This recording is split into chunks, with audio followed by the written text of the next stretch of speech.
Come on! Je reviens avec vous pour une nouvelle vidéo, toujours au sujet de l'argent. J'aimerais vous parler aujourd'hui d'un sujet plutôt épineux, le couple et l'argent.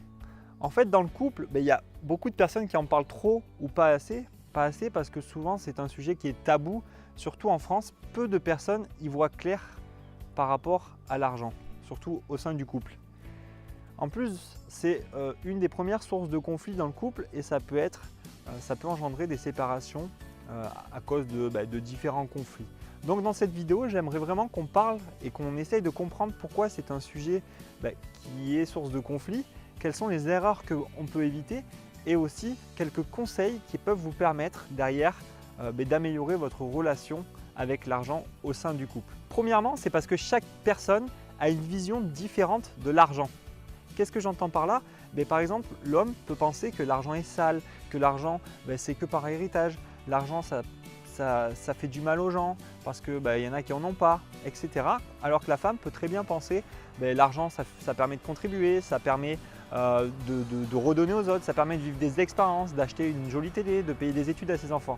Chacun a une vision différente de l'argent et ça peut être générateur de conflits, c'est souvent dû à l'éducation. Ensuite, une des deux personnes au sein du couple qui gagne plus que son conjoint, ça peut être vraiment générateur de conflit parce que ça peut créer un complexe à la personne. Je vais vous donner un petit exemple sous forme de sketch très rapide.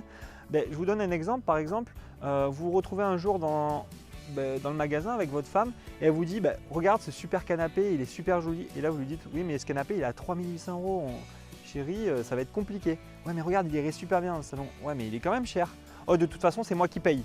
Vous voyez, celui qui a le plus d'argent a quand même le pouvoir de décision et ça peut créer un complexe. Le troisième point, c'est comment dépenser son argent. Ça peut être aussi source de conflit parce que chacun a sa manière et sa vision des dépenses, comment dépenser son argent. Je vous donne un exemple, messieurs, sans aucun cliché, qu'on soit bien d'accord mesdames et messieurs. Messieurs, pour les voitures de sport par exemple, pour les matchs de foot, vous allez dépenser votre argent. Mesdames, pour le shopping, les chaussures. Et en fait, ça peut être générateur de conflit parce que vous ne comprenez pas pourquoi ce poste des dépenses. La manière d'éduquer vos enfants, ça peut être aussi source de conflit. Je vous explique pourquoi, je vais vous donner un petit exemple.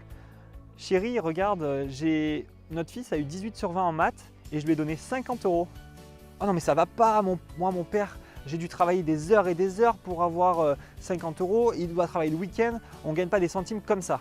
Vous voyez, ça dépend de l'éducation et ça peut être aussi source de conflit. Je vais vous présenter 4 erreurs que l'on peut éviter pour améliorer notre relation au sein de l'argent. Donc la première erreur, c'est de ne pas en parler et je pense que c'est la plus importante parce que en fait aujourd'hui, je sais que ce n'est pas très romantique de parler d'argent, surtout au sein d'un couple, surtout quand c'est les débuts et que tout est beau, tout est rose, mais c'est important parce qu'à un moment donné ou à un autre, le sujet va remonter et ça va être un sujet qui va être plutôt fâcheux, surtout s'il y a des problèmes qui s'accumulent. La deuxième erreur, c'est vivre au-dessus de ses moyens parce que l'endettement, c'est générateur de stress. Donc au sein de votre couple, ça peut créer des conflits et en plus de ça, vous allez avoir l'impression de travailler que pour vos dettes et vous allez avoir de moins en moins de loisirs et on sait que c'est important les loisirs, un petit resto de temps en temps, aller se promener, un petit week-end à la mer, c'est important pour garder une bonne relation de couple. La troisième erreur, c'est une seule personne qui gère le budget. Ça peut être aussi une erreur que vous pouvez éviter parce qu'en fait ce qui va se passer s'il y a une seule personne qui gère le budget, c'est que la personne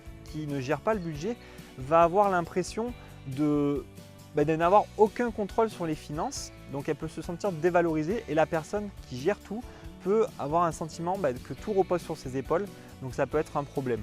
La quatrième erreur, c'est de tout diviser même si on ne fait pas le même salaire. Ça peut être problématique. Pourquoi? Parce qu'il y en aura toujours un qui aura moins d'argent dans sa poche, il peut se sentir dévalorisé, il peut se comparer et ça peut être aussi générateur de conflits. Donc il faut vraiment adapter les dépenses en fonction du salaire de chacun. Ensuite, on va passer à quelques conseils pour améliorer votre relation avec l'argent au sein du couple. Le premier conseil, c'est quel est votre rapport avec l'argent?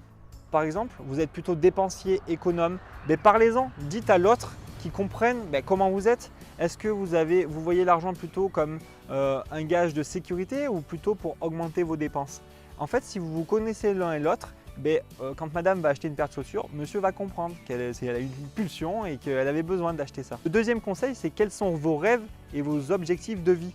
Ça, c'est vraiment important que vous en parlez. On revient au premier conseil, d'en parler Pourquoi? Parce que si madame veut une grande télé, une belle maison, une belle terrasse, un beau dressing, et monsieur il pense qu'à voyager, etc. et il s'en fiche complètement du matériel, je pense que ça va poser problème. Donc c'est vraiment important d'en parler et de savoir quels sont vos objectifs de vie. Le troisième conseil que je pourrais vous dire, c'est ajuster vos dépenses à votre niveau de vie, à l'évolution de votre vie.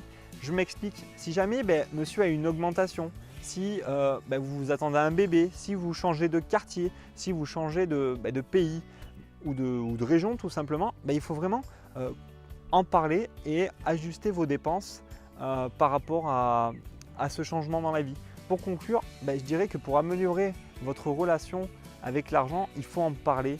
Il faut, même si c'est un sujet tabou et que ce n'est pas très romantique, il faut vraiment parler de l'argent au sein du couple pour que vous soyez sur la même longueur d'onde. Donc je vous remercie pour avoir écouté cette vidéo. Je vous demande d'écrire en commentaire si vous avez déjà eu des petits soucis avec l'argent au sein du couple, comment vous en êtes sorti, quelles astuces ou conseils vous pourrez dire aux gens pour améliorer la relation. Common, je vous remercie, ciao.